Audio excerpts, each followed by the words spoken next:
मित्रांनो, आता आपण atomic structure and electronic configuration हा पार्ट पाहणार आहोत. हा आहे ॲटम.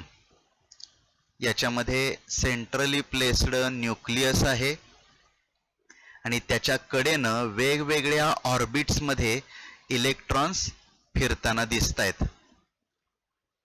ह्या ऑर्बिट्स वेगवेगळ्या अँगलमध्ये असतात, म्हणजे एकाच प्लेनमध्ये असतील असं नाही.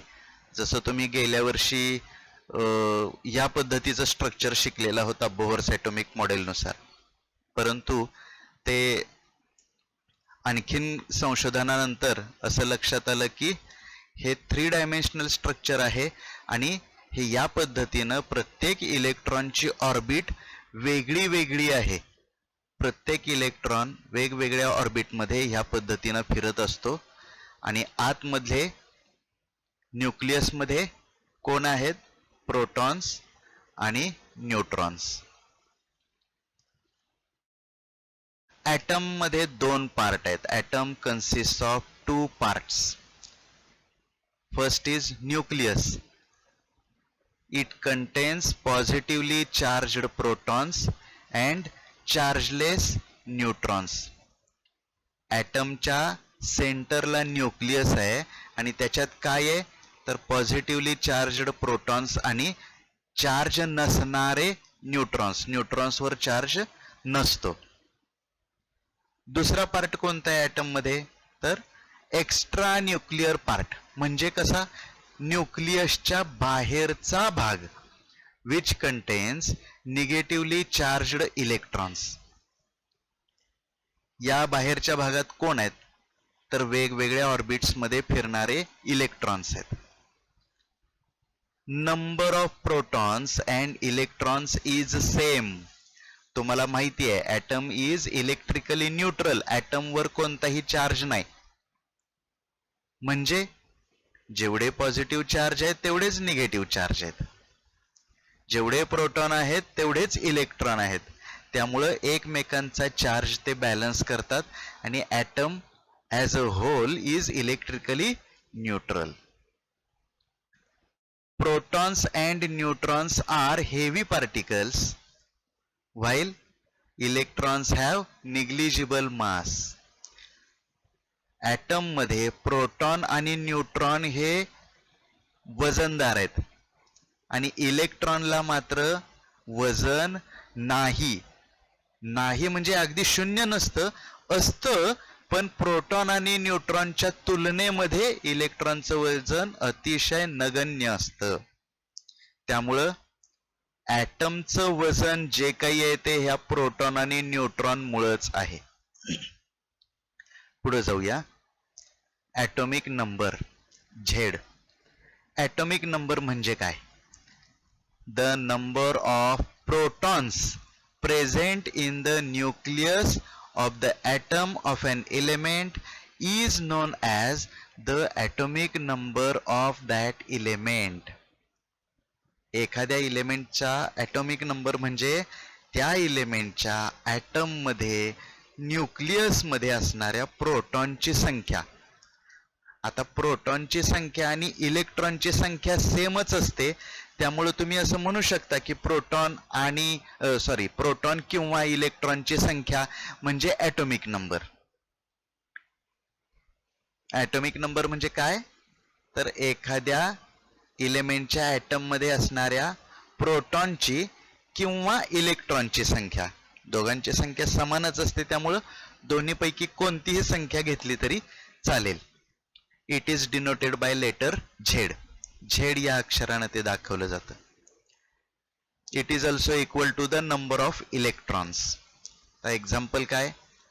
Oxygen atom contains 8 protons and 8 electrons, hence its atomic number is 8.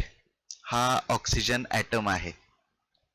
याच्यात प्रोटॉनची संख्या 8 आहे, न्यूट्रॉनची संख्या पण 8 आहे, इलेक्ट्रॉनची संख्या पण 8च आहे. हे बघा, न्यूक्लियसमध्ये 8 प्रोटॉन आणि 8 न्यूट्रॉन आहेत आणि कडेनं हे बघा पहिल्या ऑर्बिटमध्ये 2 आणि दुसऱ्या ऑर्बिटमध्ये 6 असे मिळून 8 इलेक्ट्रॉन फिरतायत. मग याचा ॲटॉमिक नंबर किती होईल? 8, कारण प्रोटॉनची संख्या किंवा इलेक्ट्रॉनची संख्या म्हणजे ॲटॉमिक नंबर. म्हणून ऑक्सिजनचा ॲटॉमिक नंबर आहे 8. आता ॲटॉमिक मास नंबर म्हणजे काय ते बघूयात. The total number of protons and neutrons present in the nucleus of an atom is known as the atomic mass number of that atom. ॲटमचा atomic mass number म्हणजे ॲटमचं मास दर्शवणारी पूर्णांक संख्या.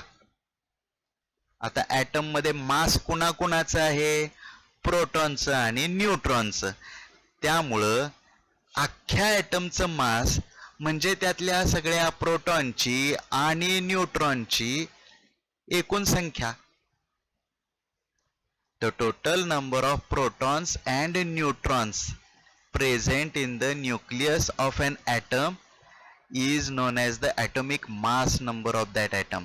बघा हे लक्षात येत आहे का? जेवढे प्रोटॉन्स आहेत आणि जेवढे न्यूट्रॉन्स आहेत म्हणजे वजन असणाऱ्या कणांची एकूण संख्या म्हणजे ॲटॉमिक मास नंबर. ओके.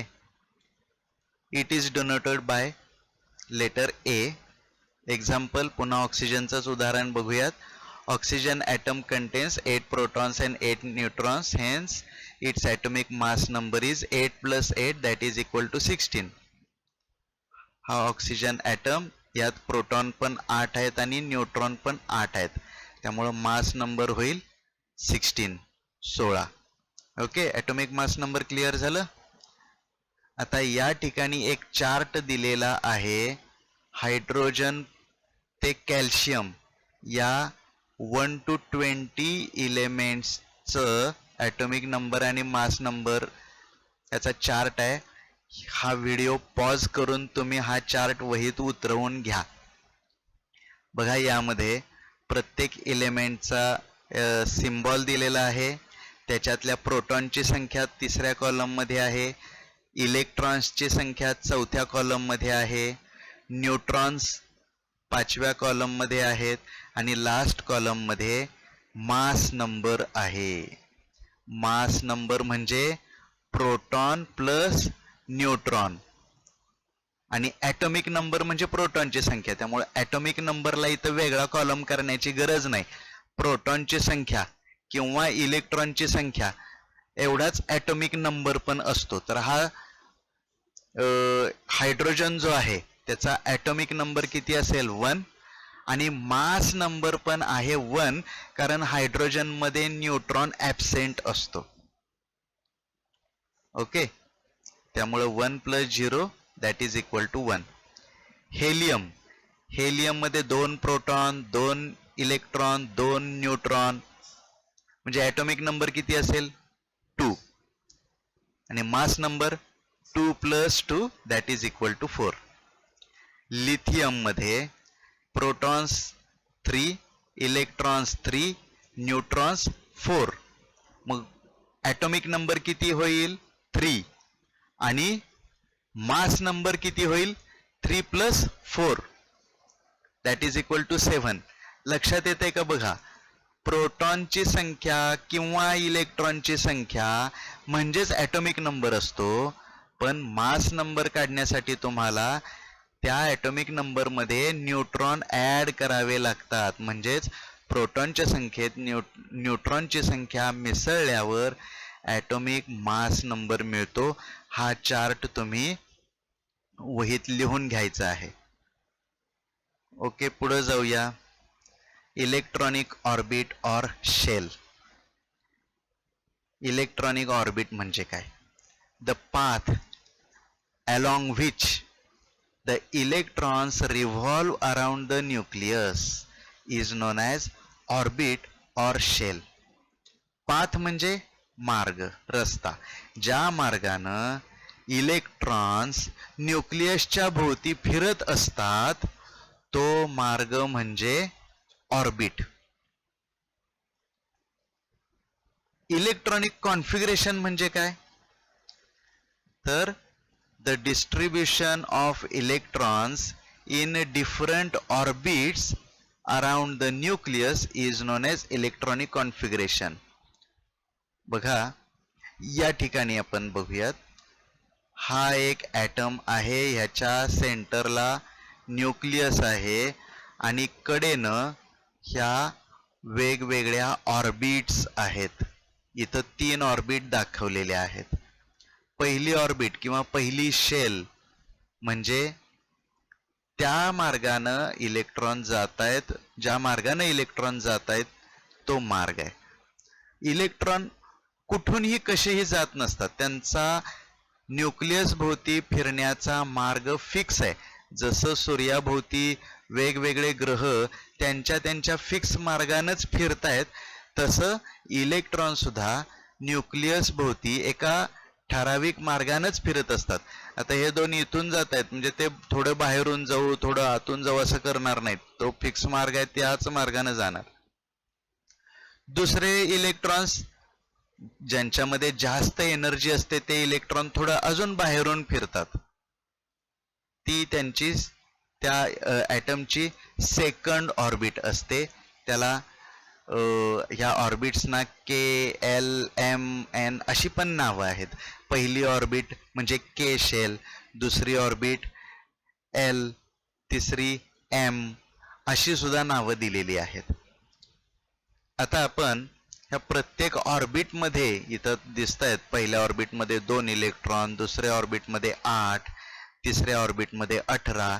तर प्रत्येक ऑर्बिटची अशी इलेक्ट्रॉन सामावून घेण्याची ठराविक क्षमता असते.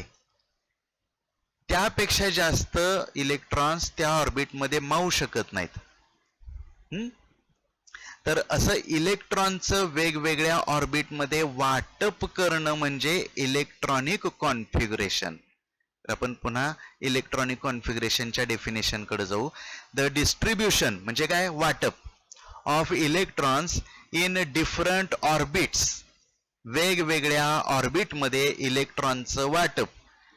अराउंड द न्यूक्लियस, न्यूक्लियसच्या कडेनं असणाऱ्या ऑर्बिट्समध्ये इलेक्ट्रॉनचं वाटप म्हणजे electronic configuration. The distribution of electrons in different orbits around the nucleus is known as electronic configuration. पुढे काय म्हटलंय बघा, the maximum capacity of an orbit to accommodate electrons is given by the formula 2n² where n is the number of orbit.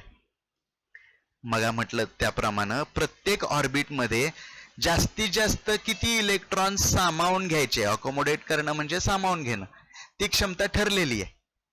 त्याच्यापेक्षा जास्त electron त्यात असू शकत नाहीत. आता याचा सुद्धा एक फॉर्म्युला आहे, 2n². 2n², इथं n म्हणजे ऑर्बिटचा नंबर. आता हा चार्ट पहा, यामध्ये 2n² नुसार इलेक्ट्रॉनची संख्या किती येते ते आपण बघूया. पहिली orbit K shell, first orbit, n ची व्हॅल्यू 1 ठेवा. 2n² is equal to 2 × 1², that is equal to 2 × 1 is equal to 2. दुसरी ऑर्बिट बघूयात, n ची व्हॅल्यू 2, 2 × 2² म्हणजे 2 × 4 दॅट इज इक्वल टू 8. म्हणजे सेकंड ऑर्बिटमध्ये जास्तीत जास्त 8 इलेक्ट्रॉन मावू शकतात. Third orbit n is equal to 3, 2 × 3² that is equal to 2 × 9 that is equal to 18. म्हणजे थर्ड ऑर्बिटमध्ये मॅक्झिमम 18 इलेक्ट्रॉन्स मावतात. फोर्थ ऑर्बिट n ची व्हॅल्यू 4 ठेवा. 2 × 4² that is equal to 2 × 16 that is equal to 32. तर अशा प्रकारे प्रत्येक ऑर्बिटची मॅक्झिमम इलेक्ट्रॉन्स अकोमोडेट करण्याची कॅपॅसिटी फिक्स आहे आणि ती 2n² या फॉर्म्युल्यानुसार ठरते. हे इलेक्ट्रॉनचं डिस्ट्रीब्युशन दाखवलेलं आहे प्रत्येक ऑर्बिटमध्ये. फर्स्ट ऑर्बिटमध्ये बघा 2 इलेक्ट्रॉन्स आहेत, सेकंड ऑर्बिटमध्ये 8 इलेक्ट्रॉन्स आणि थर्ड ऑर्बिटमध्ये 18 इलेक्ट्रॉन्स. यानंतर आपण हायड्रोजन पासून ते आर्गॉन पर्यंतच्या प्रत्येक इलेमेंटचं इलेक्ट्रॉनिक कॉन्फिगरेशन बघू. हा हायड्रोजन आहे, याचा ॲटॉमिक नंबर 1 आहे, म्हणजे इलेक्ट्रॉनची संख्या 1, एकच ऑर्बिट आहे, एकच इलेक्ट्रॉन. दुसरा आहे हेलियम, त्याचा atomic number 2, number of electrons 2, एकच ऑर्बिट बस होते ह्याला सुद्धा, दोन्हीच्या दोन्ही इलेक्ट्रॉन एकाच ऑर्बिटमध्ये फिरत आहेत. थर्ड इलेमेंट आहे लिथियम, त्याच्यात 3 इलेक्ट्रॉन आहेत, पण पहिल्या ऑर्बिटमध्ये 2च इलेक्ट्रॉन मावू शकतात, त्यामुळं एका इलेक्ट्रॉनसाठी पुढची ऑर्बिट त्याला सुरू करावी लागते. एक इलेक्ट्रॉन बाहेरच्या ऑर्बिटमधून म्हणजे सेकंड ऑर्बिटमधून फिरायला लागतोय. त्यानंतर आहे बेरिलियम, बेरिलियमचा ॲटॉमिक नंबर आहे 4, त्यामुळे इलेक्ट्रॉनची संख्या 4, 2 इलेक्ट्रॉन पहिल्या ऑर्बिटमध्ये आणि उरलेले 2 इलेक्ट्रॉन दुसऱ्या ऑर्बिटमध्ये फिरतील. हे या पद्धतीनं प्रत्येक इलेमेंटच्या जसा ॲटॉमिक नंबर 1-1नं वाढतोय तसं बाहेरच्या ऑर्बिटमध्ये एक इलेक्ट्रॉन वाढतोय. आणि इथं तुम्ही बघू शकताय हा फ्लोरीन आहे, फ्लोरीनचा ॲटॉमिक नंबर आहे 9, म्हणजे इलेक्ट्रॉनची संख्या 9, 2 इलेक्ट्रॉन पहिल्या ऑर्बिटमध्ये, 7 इलेक्ट्रॉन दुसऱ्या ऑर्बिटमध्ये. निऑन ॲटॉमिक नंबर 10 इलेक्ट्रॉन, त्यातले 2 इलेक्ट्रॉन पहिल्या ऑर्बिटमध्ये, 8 इलेक्ट्रॉन दुसऱ्या ऑर्बिटमध्ये. आता दुसरी ऑर्बिट पण पूर्ण झाली बघा. आता जो पुढचा इलेमेंट आहे सोडियम, त्याच्यात आहेत 11 इलेक्ट्रॉन, पहिल्या ऑर्बिटमध्ये 2, दुसऱ्या ऑर्बिटमध्ये 8, दुसऱ्या ऑर्बिटची कॅपॅसिटी संपली, त्यामुळं 1 इलेक्ट्रॉन जो राहिलाय तो तिसऱ्या ऑर्बिटमध्ये फिरायला सुरुवात होते. याच पद्धतीनं मॅग्नेशियममध्ये तिसऱ्या ऑर्बिटमध्ये 2 इलेक्ट्रॉन, ॲल्युमिनियममध्ये तिसऱ्या ऑर्बिटमध्ये 3 इलेक्ट्रॉन, अशी इलेक्ट्रॉन्सची ॲडिशन होत होत होत जाते. प्रत्येक इलेमेंटमध्ये ह्या पद्धतीनं इलेक्ट्रॉनिक कॉन्फिगरेशन असतं. हे आपण सगळं एका चार्टमध्ये समराईज केलेलं आहे. हा चार्ट सुद्धा तुम्हाला लिहून घ्यायचा आहे. हायड्रोजनपासून आर्गॉनपर्यंत तुम्ही लिहू शकताय. पोटॅशियम आणि कॅल्शियम नाही लिहिले तरी चालतील. तर यामध्ये सिम्बॉल दिलेले आहेत, इलेक्ट्रॉनची संख्या दिलेली आहे, पहिल्या ऑर्बिटमधले इलेक्ट्रॉन दुसऱ्या ऑर्बिटमध्ये किती असतील, तिसऱ्यात किती असतील, चौथ्यामध्ये किती असतील, हे चार्ट वाईज दिलेलं आहे. आणि इलेक्ट्रॉनिक कॉन्फिगरेशन लास्ट कॉलममध्ये दिलेलं आहे. इलेक्ट्रॉनिक कॉन्फिगरेशन लिहिताना पहिल्यांदा पहिल्या ऑर्बिटमध्ये इलेक्ट्रॉन किती आहेत ते लिहायचं, त्यानंतर दुसऱ्या ऑर्बिटमधले इलेक्ट्रॉन, त्यानंतर तिसऱ्या ऑर्बिटमध्ये इलेक्ट्रॉन, आणि त्यांच्यामध्ये कॉमा द्यायचा. याच्याकडेनं ब्रॅकेट सुद्धा करतायत. तर आपण आता ॲटॉमिक स्ट्रक्चर आणि इलेक्ट्रॉनिक कॉन्फिगरेशन हा पार्ट पाहिलेला आहे. जर तुम्हाला हा भाग समजलेला असेल तर नक्की व्हिडिओ लाईक करा, म्हणजे मला हे लक्षात येईल की तुम्हाला माझा व्हिडिओ कळलाय की नाही.